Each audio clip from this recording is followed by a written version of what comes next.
بتزمت ولدو متيولو تنسو بعجب متقبلو هاي بتزردو زفلتو مرحبا بالحان مساء ويلكم فيلكومن بنفينوتو نبلو عبو نقدر حبو ما يوعينا قرو نحسبو نبلعيو نستيو نزقبو نمامكو قابن دربو نسنيو نخببو بتروبا بتقبو مسعبيخ عجبو يمهار يزنعيو ينببو تبهلي تاريخ عدبو عدرخا نبلو نلابو عدرخا أحلفكا غيتهبو نحلاف مقدي نودبو. السودان كبد عالم تبلع ኣብ ታንዛንያን ካሜሩንን ዝተኻየዱ ምርጫታት ከዓ ኣዘራረብቲ ይኾኑ። ነቲ ናይ ሱዳን ኣብ ናይ ትማሊ መደብና ገሊጽናዮ ስለ ዝነበርና ንሎሚ ናብ ታንዛንያን ካሜሩንን ክንከይድ ኢና። ንካሜሩን ን43 ዓመታት ክመርሓ ዝጸንሐ ፓውል ቢያ ኣብ መበል 92 ዓመቱ ኣብ ምርጫ ተሳቲፉስ እንሆ ሎሚ ቐነ ተዓዊተ ይብል ኣሎ።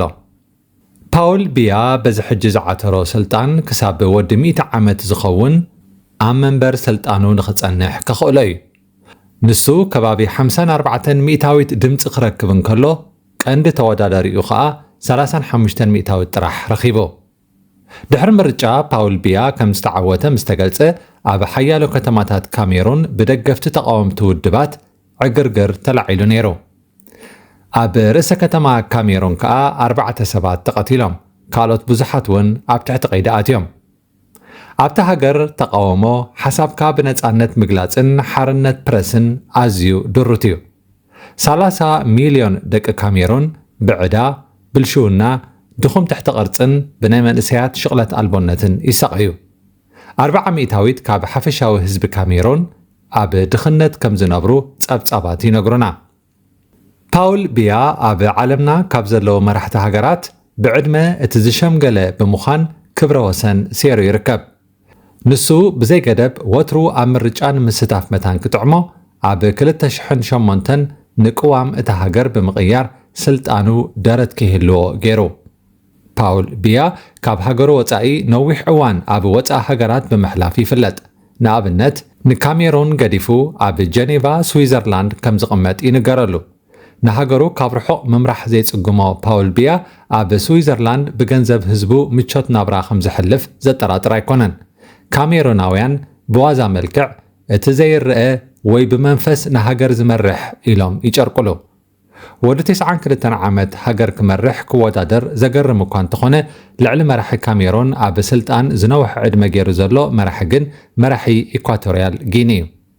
ቴዎድሮ ኦቢያንግ ኑጊየማ ንዝሓለፉ 46 ዓመታት ኣብ ስልጣን ኣሎ። ኣብ ኣፍሪቃ ንነዊሕ እዋን መራሕቲ ካብ ዝኾኑ ውልቀ መለኽቲ ኢሳያስ ኣብ መበል 5ይ ደረጃ ተሰሪዑ ንረኽቦ። ካልእ ሎሚ ቐነ ኣብ ኣፍሪቃ ኣዘራረበ ዝኾነ ምርጫ ኣብ ታንዛንያ ተኻይዱ ነይሩ። ብቕንያቱ ኣንጻር እዚ ዘይፍትሓዊ ዝተባህለ ምርጫ ጎነፅ ዝተሓወሶ ሰልፍታት ክካየድ እኳ እንተቐነየ ሳምያ ሱሉሁ ሓሰን ብ98 ሚእታዊት ድምፂ ከም ዝተዓወተት ተገሊጹ። ጓል 65 ዓመት ሳምያ ንኻልኣይ እዋን ንታንዛንያ ክትመርሕ እያ።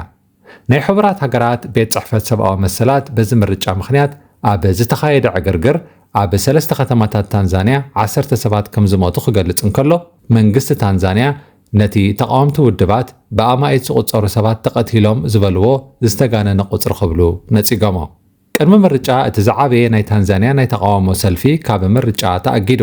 መራሕቲ ሰልፊ እውን ኣብ ትሕቲ ቀይዲ ኣትዩ ጥራሕ ዘይኮነ ብኽድዓት ሃገር ተኸሲሱ ክሳብ ናይ ሞት ፍርዲ ክቕበል ከም ዝኽእል ይግለጽ።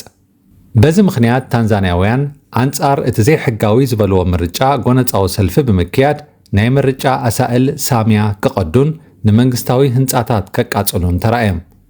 ኣኽበርቲ ጸጥታ ብወገኖም ዘንብዕ ጋዝን መሳርሒ ብረትን ተጠቒሞም ክከላኸሉ ፈቲኖም። መንግስቲ እዋን ሰዓታት እቶ ድሕሪ ምእዋጁ ንመስመር ኢንተርኔት ዓጽዩ። ሳምያ ኣብ 2021 መራሒ ታንዛንያ ዝነበረ ምስ ሞተያ ናብ ስልጣን መጽያ። ኣብ ፈለማ ብብዙሓት ትነኣድ መራሒት እኳ እንተነበረት ኣብዚ እዋን ግን ሽማ ተባላሽሎ። እቶም ኣብ ሰልፊ ዝተራእዩ ታንዛናውያን ብዕድመ መንእሰያት ኮይኖም ለውጢ ዝጠልቡ እዮም።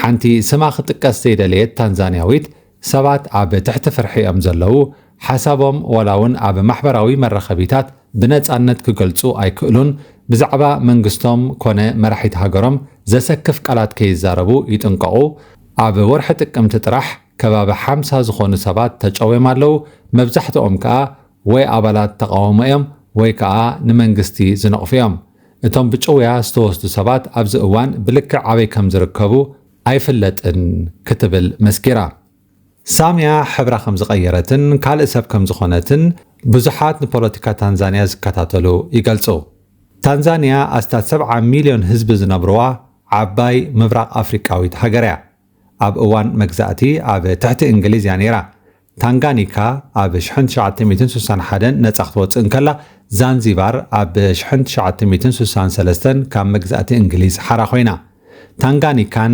ዛንዚባርን ሕብረት ምስ ፈጠራ ከዓ ታንዛንያ ተወሊዳ ሳምያ ቀዳመይቲ ጓል ኣንስተይቲ መራሒት ታንዛንያ እዛ ሃገር ብሕርሻ ከም ቆፅሊ ሻሂ ቡን ጡጥ ትንባኾን ካልእን ተፍሪ ካብ ዕደና ከዓ ወርቂ ኣልማዝን ካልእን ትነግድ ታንዛንያ ንእምባ ኪሎማንጃሮን ብተፈጥሮ ዘወናውን ገማግም ዛንዚባር ክዕዘቡ ብዝመፁ በጻሕቲ ሃገር መኽሰብ ናይ ወፃኢ ሸርፊ ተኻዕብት ኪሎማንጃሮ ኣብ ኣፍሪቃ ዝዓበየ እምባ ኮይኑ ኣስታት 5895 ሜትሮ ብራኽ ኣለዎ ታንዛንያ ክሳብ ሕጂ ካብተን ደሓን ዝኾነ ርግኣት ዘለዎን ሃገራት ሓንቲ እያ ነይራ ኣብታ ናይ ገዛእ ርእሳ መንግስትን መራሕን እትመርፅ ዛንዚባር እትበሃል ደሴት ታንዛንያ ሑሴን ምዊኒ ዳርጋ 80 ሚእታዊት ድምፂ ብምርካብ ተዓዊቱ እንተኾነ ኣብ ዛንዚባር ዝርከቡ ተቃወምቲ ዓብይ ምትላል ተፈፂሙ ኣሎ ከም ዝበሉ ማዕከና ዜና ይፅብፅቡ ኣብታ ደሴት ዝርከቡ በጻሕቲ እውን ብሰንኪቲ ዝካየድ ዘሎ ተቃውሞታትን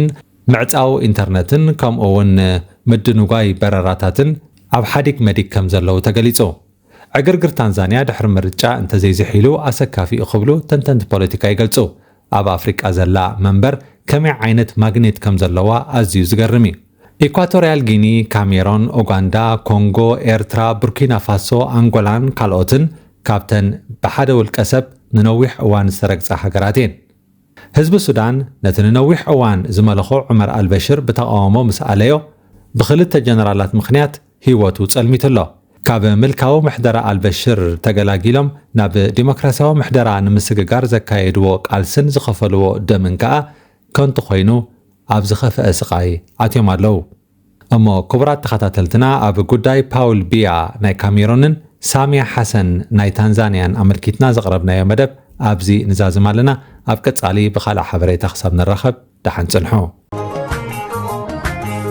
መስትያት ቤትና